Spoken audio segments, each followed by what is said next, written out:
Okay, greetings everyone. And we're having some minor technical difficulties and I apologize. That's why you can't see me. For something seems to have gone wrong with my MacBook webcam. So we are working on that. And I'm gonna try to get some vision back up and running. But in the meantime,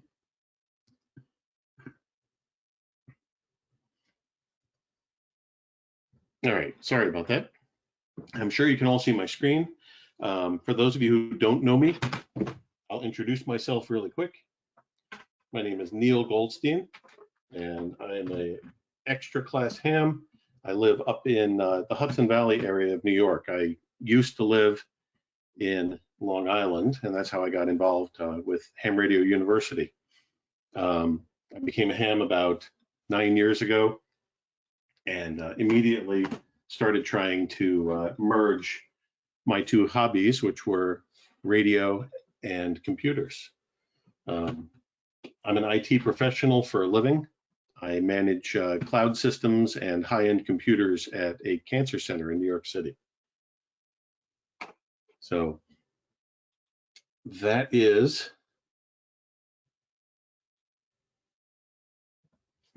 that's who I am.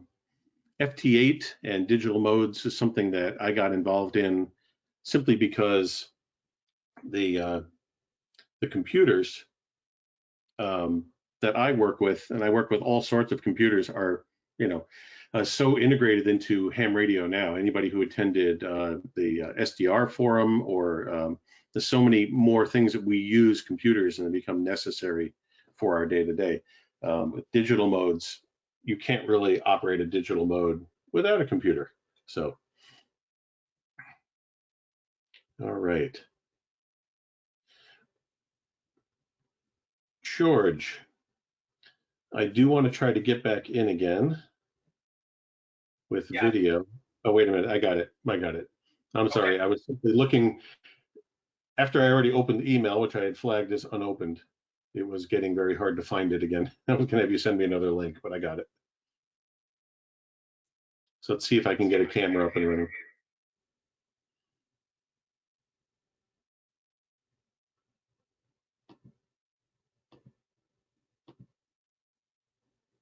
There we go. Yes, we're seeing you now, Neil. Go ahead. Thanks, George. And I am going to mute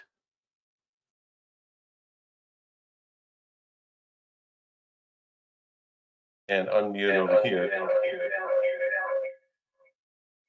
And there we go.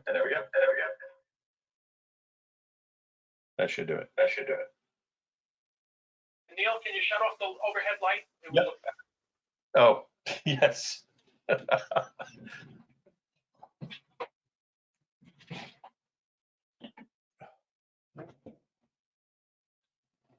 I'm sorry, folks. You would think we never did this stuff. I do have some good lighting here. So, all right. Let's get started with the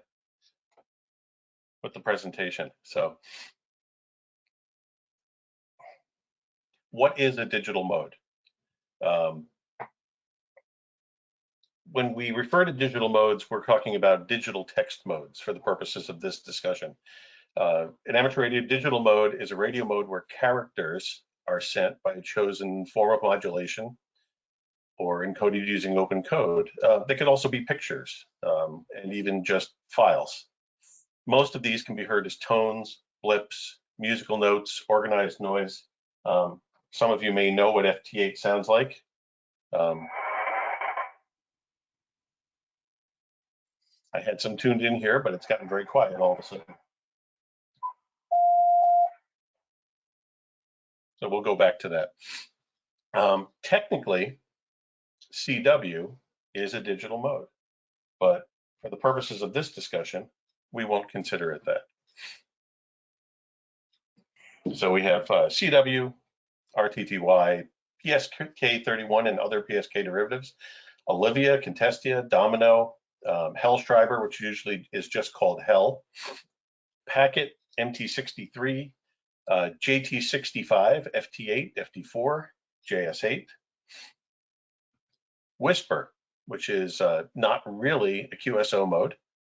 It's receiving, it's a one-way mode for propagation, which we'll talk about. And pictures too. I said you can send files through digital modes, but we, as ham, sometimes we'll play with SSTV, and there's weather facts out there that you can receive. George, I have a poll for this group, correct? Yes, you do. You want me to launch it? Yeah, let's put it up real quick. Okay, it's open. Go ahead and vote. All right.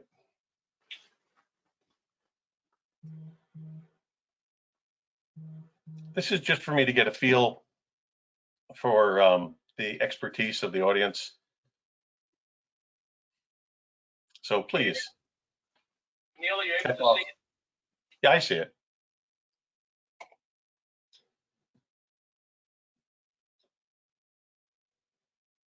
Okay, we're 30 seconds into the poll and 80% approximately have voted.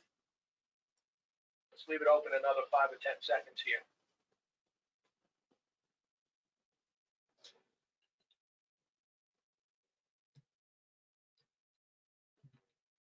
Okay, last chance. I'm going to close the poll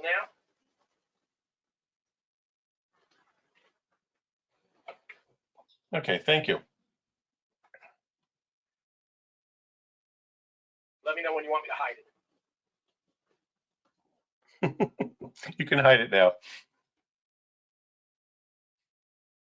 All right, it just gives me an idea who's out there and what you've done.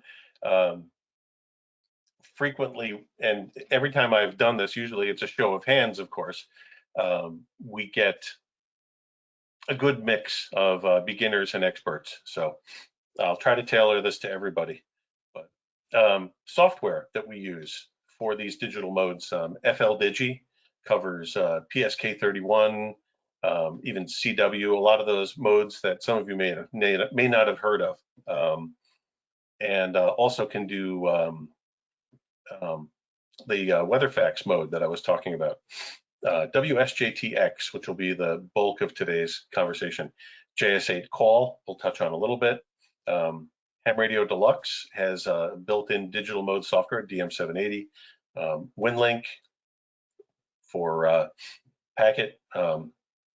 Others, there's MixW, MultiPSK, JTDX, which is an alternative to WSJTX, MSHV. But like I said, we're going to talk mainly about WSJTX. So let's talk about Joe Taylor. That's what the JT in WSJT stands for, as well as the T in FT8. Joe's an astrophysicist who won a Nobel Prize for his work with pulsars. And lucky for us, he's also interested in ham radio, mostly weak signal communications. And it's his interest in that that brought us all these wonderful applications and modes. Hey, Neil? Yeah. Some people are saying they can't see your screen. Can you stop the screen sharing and restart it? Yeah, hold on.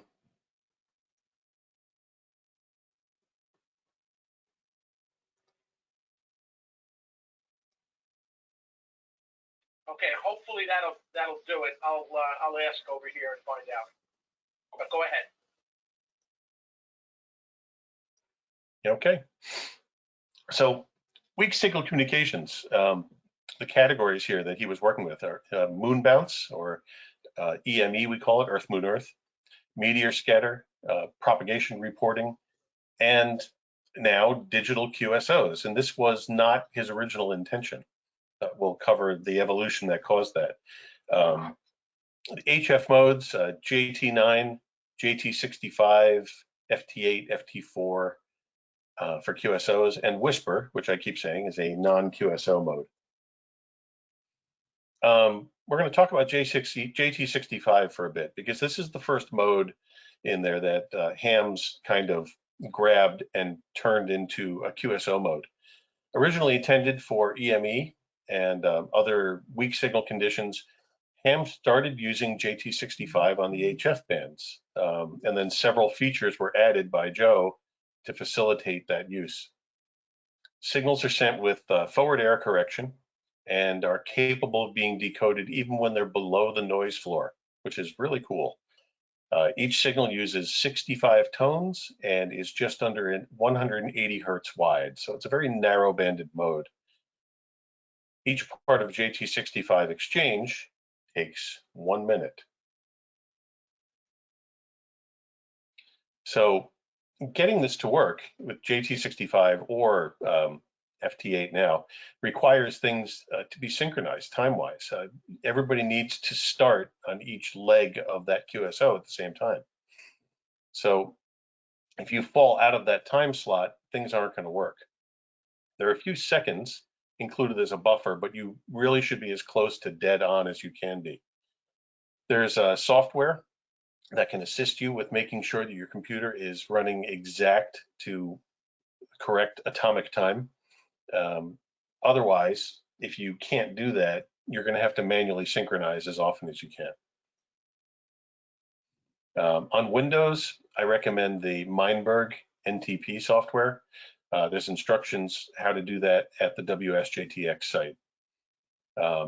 On Apple OS X, you can just change your time sync settings in system prefs.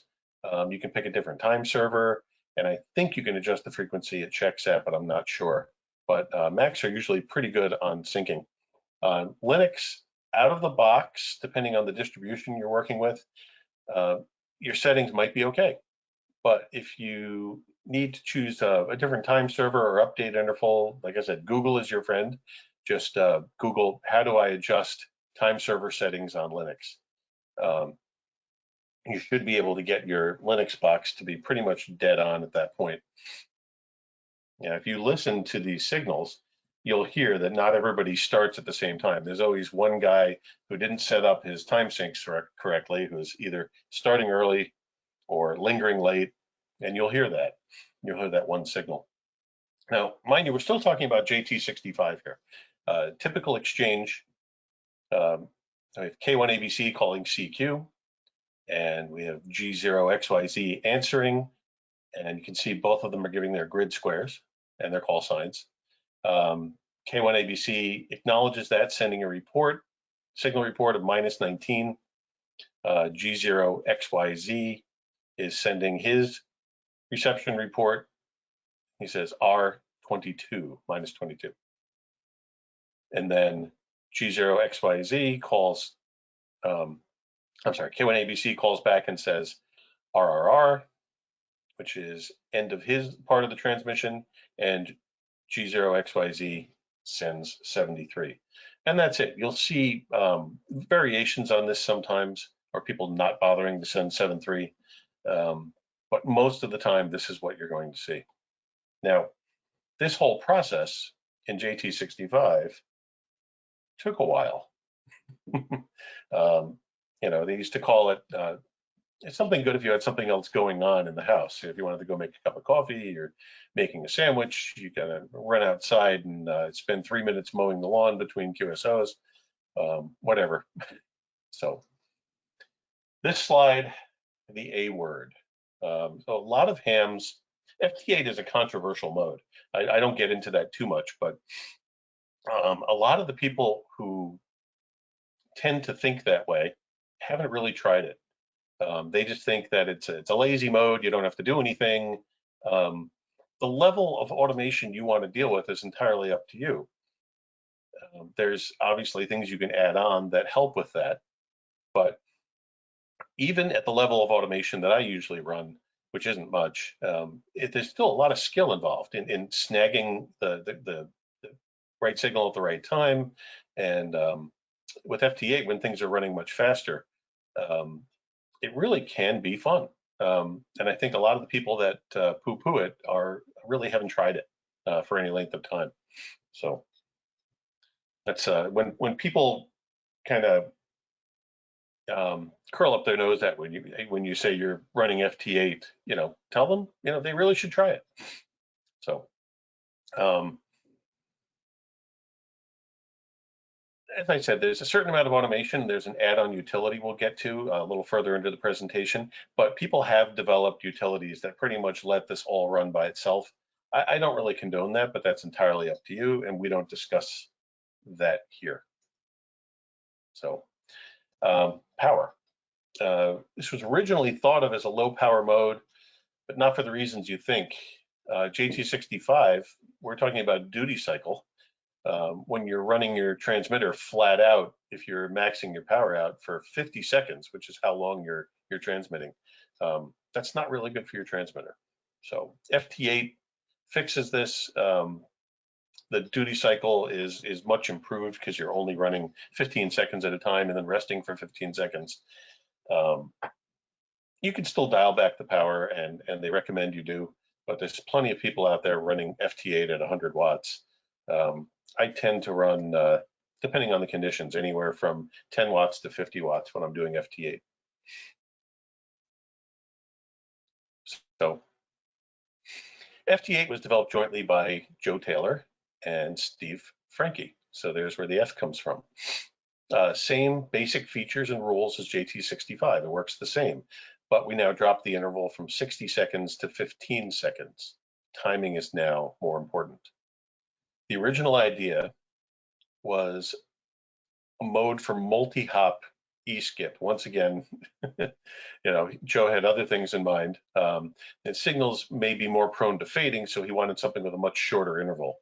But all of the JT65 fans had other plans for this, so they started using it for QSOs. Just some tech specs on it. FT8 is 8-tone MFSK, 47 hertz bandwidth. See, we've knocked that down from JT65's. Decoding threshold -20 dB, decodes all signals in the passband. And what that means is that when you look at the waterfall, which we'll look at, you're receiving all of the FT8 signals that are within the FT8 band that's been designated, and the software decodes every one of them, every one that it can disseminate. It does take a little CPU power to do that, so it doesn't seem like a piece of software that would require a fast computer, but you will notice a difference if you throw some more CPU power at it. But it is much faster, and because of that, much easier to use than JT65. So here's a link of where you get it. Don't try to write that down. Just Google WSJTX, and the first or second result will be Joe's site. So, and just, I didn't have a slide that explained it in the beginning, and I'll cover this at the end again. I post this presentation and a list of links and anything that came out of the questions, which will be at the end. I'll take notes, and I'll post something on my website within the next 2 days. So I'll give that information out, and you can check on that if you need any more info. So keep your WSJTX installations up to date. Sometimes changes occur that could cause you issues. There were some major changes made that actually would make it so you wouldn't be able to decode people using newer versions. So check on that, and maybe subscribe to one of the Groups.io groups that talks about it. I don't recommend subscribing to getting every message because there's a lot of traffic in both the WSJTX and FT8 Groups.io groups, but maybe the daily summary, or even the full featured digest, as they call it. But I think if you do every email, it's going to overwhelm you. But at least you'll know about the new releases. Runs on Windows, runs on Linux. There's a special version for the Raspberry Pi, and Mac OS 10. And now coming up OS 11. I would assume. I haven't tried it yet.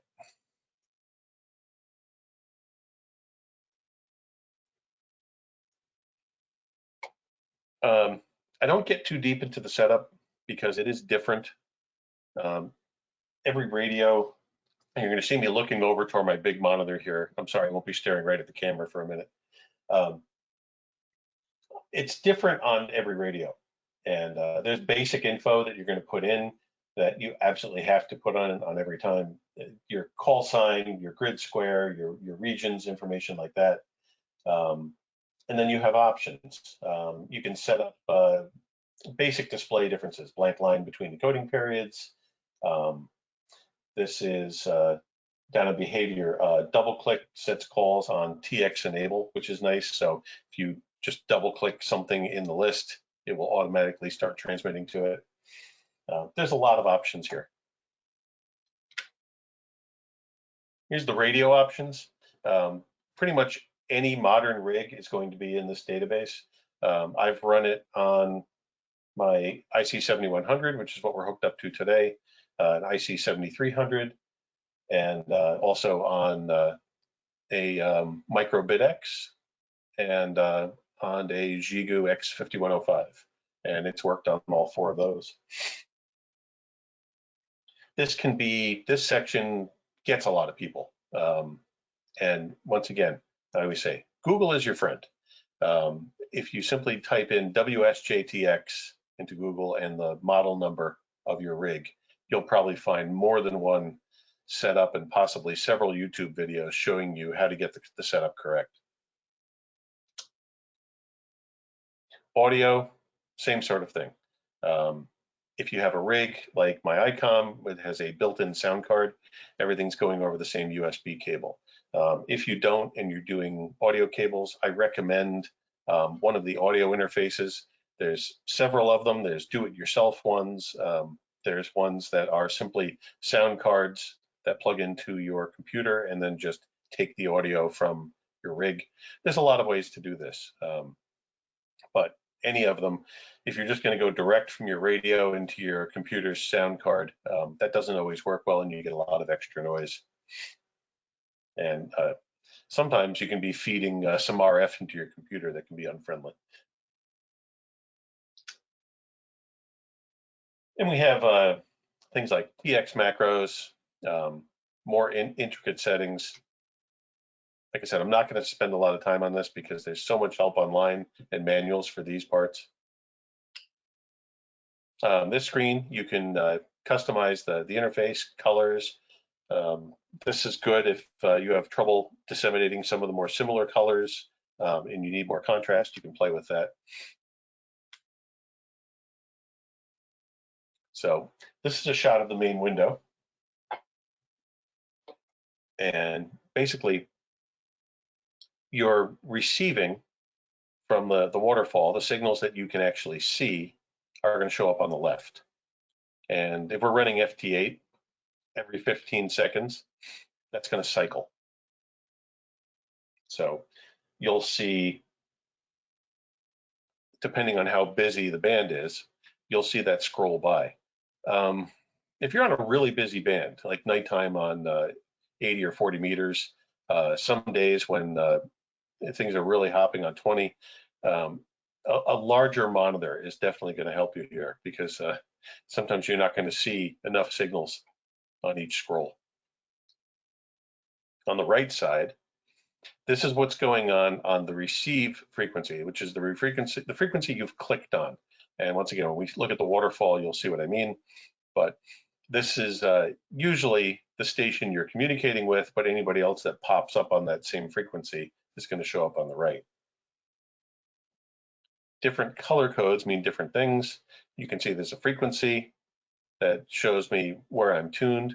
If you get rig control working, this is all automatic. You just choose your mode, and you can see on the bottom we're in FT8. And when you choose the band, which is just to the left of where it's displaying the frequency, I have 20 meters. It's automatically going to tune my rig to 14074. It'll change tuning here and there to adjust for the most optimum frequency to keep you in the best part of the passband for transmitting. I've got a date. I've got some basic options. And then on the right, I have what it's called standard messages. It will automatically generate those same messages we were seeing in my demo of the QSO. And you can edit these on the fly. I've had people do that to me where I caught somebody I knew and they threw, instead of the 73, they threw, how are you doing, Neil? Something like that.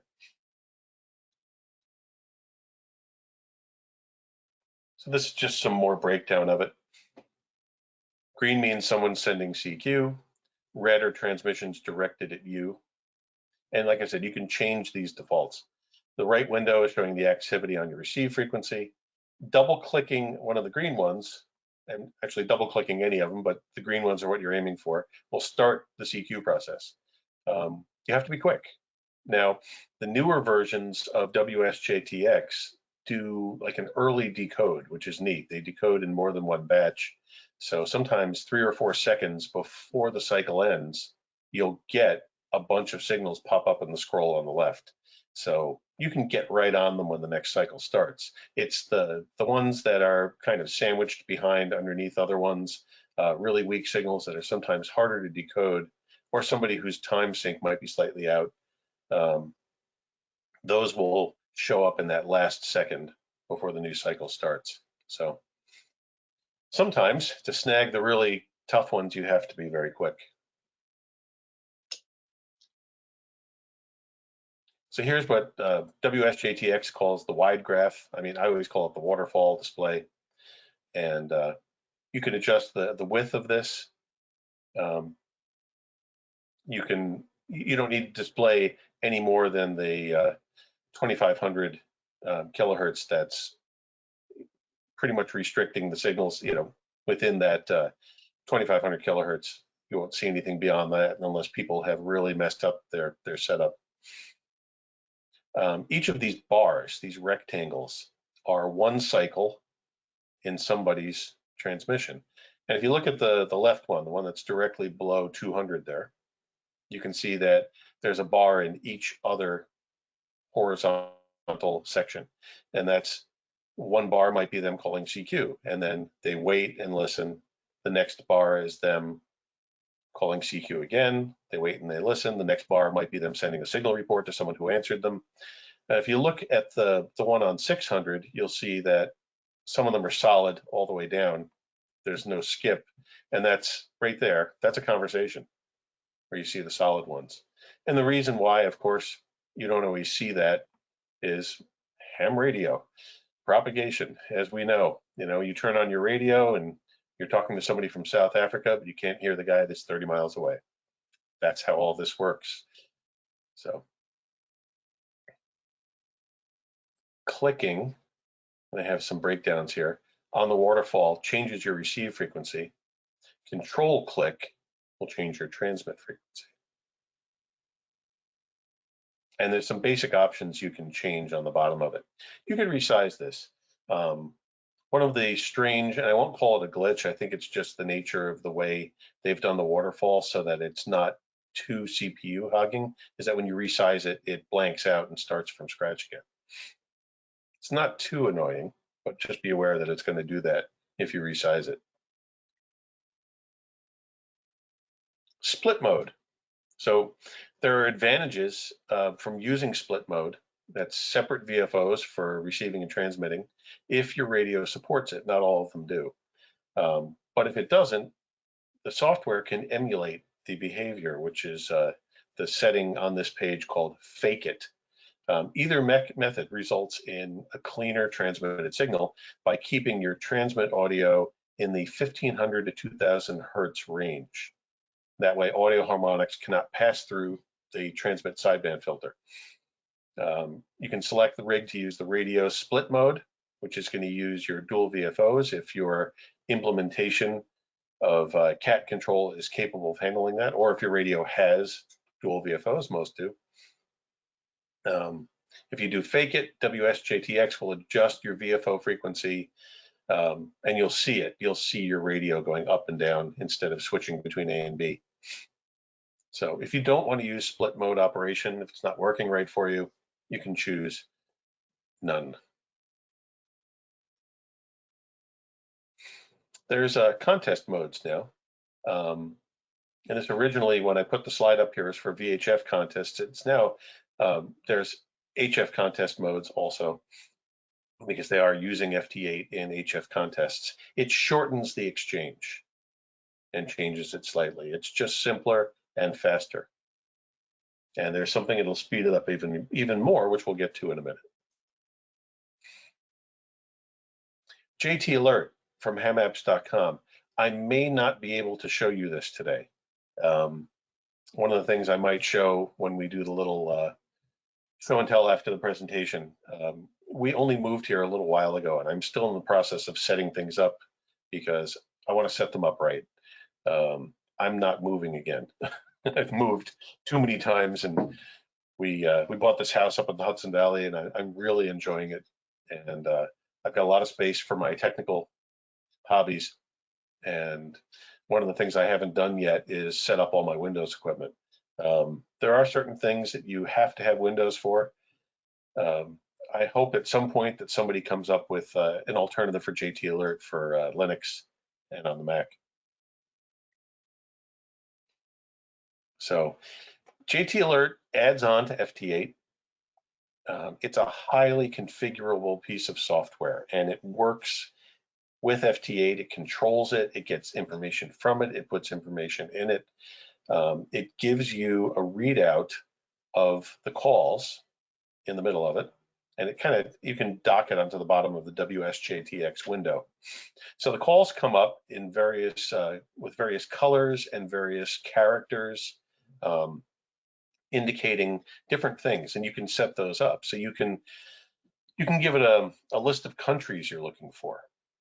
You can give it certain calls you might be looking for. You can give it a list of states. You can really get granular with this, and it's nice because then the things you're looking for will come up, and you'll know them. You'll see them indicated either by a color or a character or both, and you can click on them in the JT Alert window, and it automatically start QSO with that person. It also facilitates logging. I have mine set up. I have a premium QRZ account, and mine uploads my my log. It uploads my QSOs right to QRZ.com, and it's nice. It's handy. It also creates local log files that you can do any number of things with. Really good piece of software.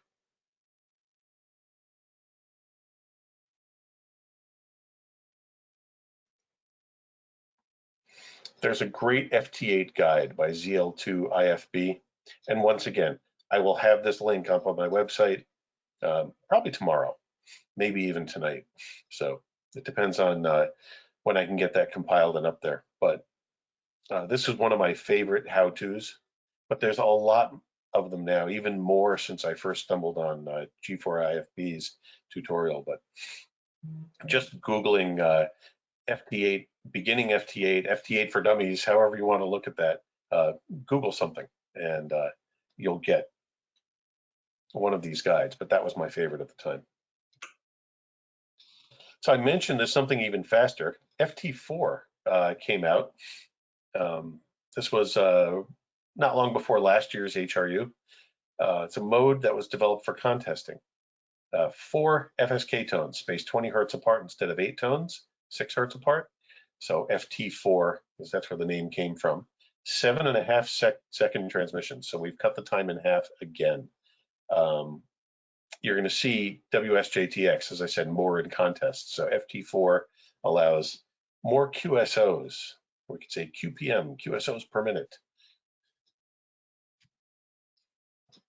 JS8 call, another one I've mentioned, designed by Jordan Shearer. That's where the JS came from. He took the FT8 code and kind of rebuilt it for QSOs. He designed MSK8 JS8, originally known as FT8 call. So he kind of changed the name to so it wasn't as confusing. People didn't think it was one of Joe's developments. So it applies a conversational mode to FT8. Conversations occur approximately 5 to 15 words per minute. Not really fast, but for those of you that don't like the idea that you can, you're not actually conversing in FT8, this is the way to do that. This is the other side. And he has a good user's guide on his website. The software is installable on a lot of operating systems. Newer versions have 4 speeds of communicating, depending on how busy the band is and conditions. Either 30, 15, 10, or 6 second frames. Faster computers can decode all 4 of those at once, so you can watch people conversing in all 4 modes. And pick one. Now, the idea is to start in normal mode, not slow mode, but the 15-second FT8 derived mode, and then move faster or even slower if you have to.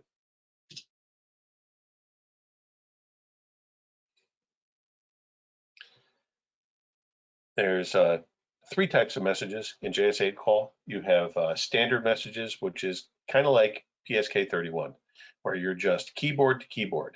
You're chatting with somebody, which is how PSK31 works.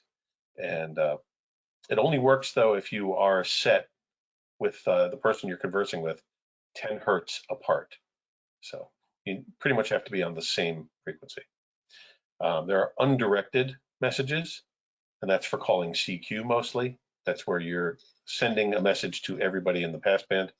And directed message, you can direct a message to a specific call or all call, group call. Terms familiar to you DMR people. Here's the JS8 call main screen. He's integrated the waterfall into the screen, and similar concept to FT8.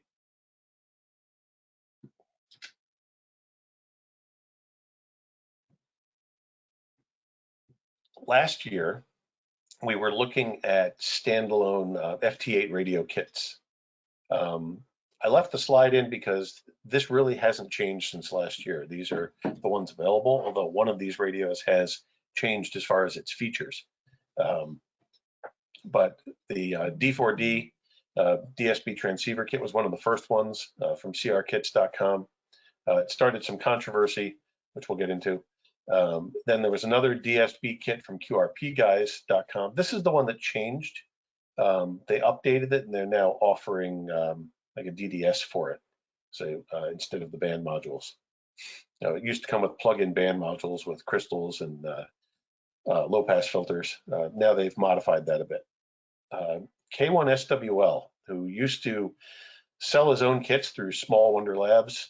He retired from his own kitting company, and he's been designing radios for other people. He came up with the Phaser, which is a true sideband FT8, and actually all digital modes kit. And that's from Midnight Design Solutions. I'm not sure what they're doing with the original run of the product. They originally made it for the lower bands. They've sold a lot of them. It's a fun kit. You can order it with a really nice looking enclosure. I built one. It works. They give you 2 programmable digitally set channels, so you can do more than one mode on it and switch between them. So you could buy one for 20 meters and do it for both FT8 and JS8 call just by pressing a button and switching frequencies. Same thing with FT4, because that's on a different frequency usually. Neil? Yeah. You got about 5 minutes left, and we have some questions. Okay. And I'll skip over the last one because I haven't seen it and we're running out of time. Real quick on the Dsb controversy. When you're transmitting digital modes in Dsb, you're occupying both sidebands, upper and lower. Some people feel that you're then interfering with anybody who would be below your signal. There's been talk that it's actually illegal. It's not illegal. It's just controversial because your signal may end up where it shouldn't be. But at 1 watt and half a watt, which is what you end up with in these kits, it's maybe not a huge issue with who you're interfering with at that point, but they're more proof of concept and fun to play with. Both DSB transceivers are unable to communicate. You can't communicate with DSB to DSB usually, and I won't get into the technical reasons behind that. But I've played with these. They work. They're fun. You can build it.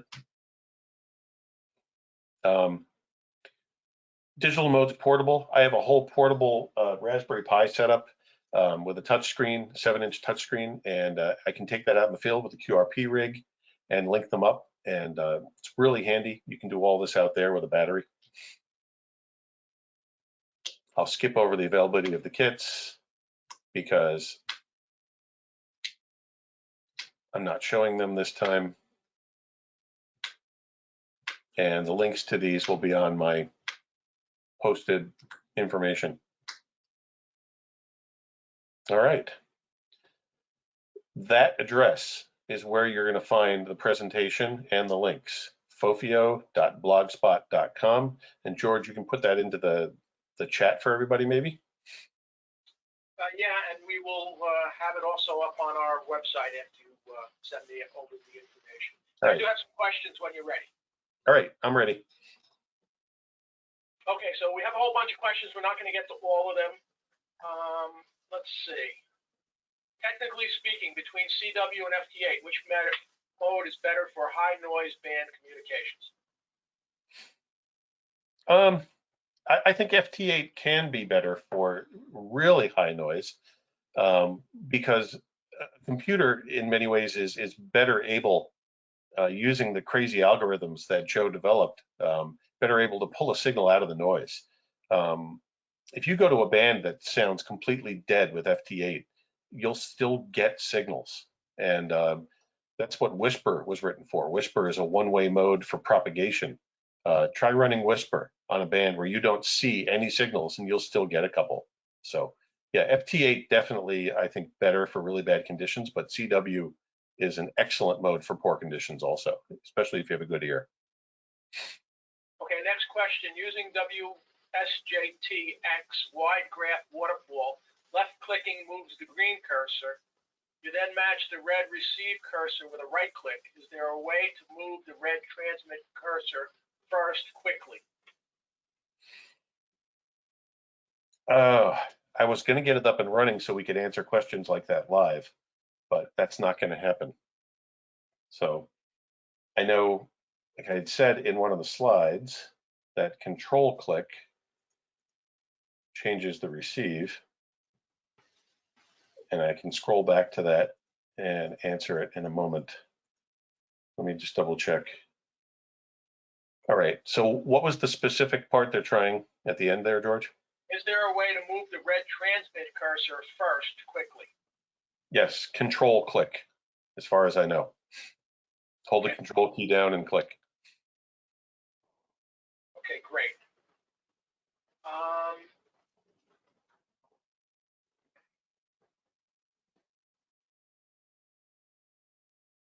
I use FT8 for propagation measuring. What mode do you recommend for this purpose?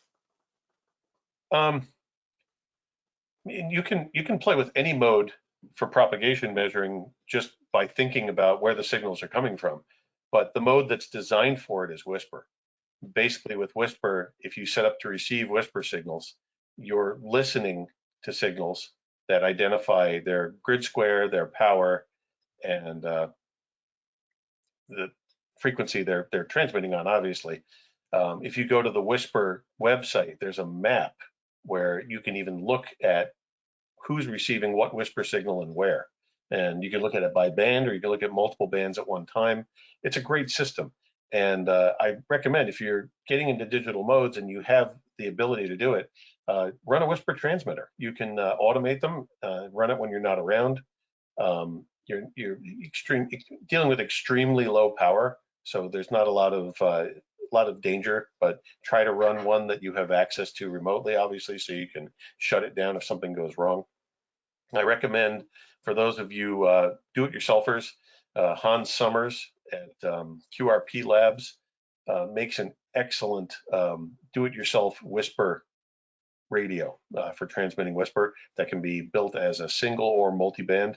And his QCX line of kits, which are extremely popular, can also run automated Whisper transmit, as I think the MicroBitX can run Whisper with the Ian Lee third-party firmware installed. So there's lots of ways to do it. All right, we only have time for one more question. What is Fox and Hound mode? That I don't know. I know the DX station that. That's a new one for me, and that's something that I'm going to have to answer when I post my my links. Okay, and if anybody else has any other questions, you can email them to Neil. We're going to have to end because we have another webinar coming up. Neil, you want to give them finally again your contact info? Yes, the website. I'll bring up that slide again.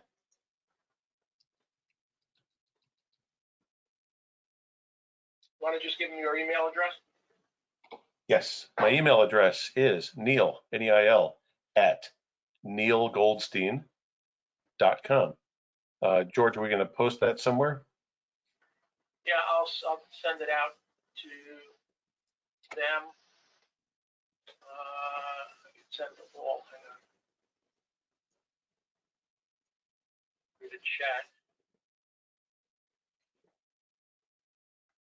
And then on the screen is the website.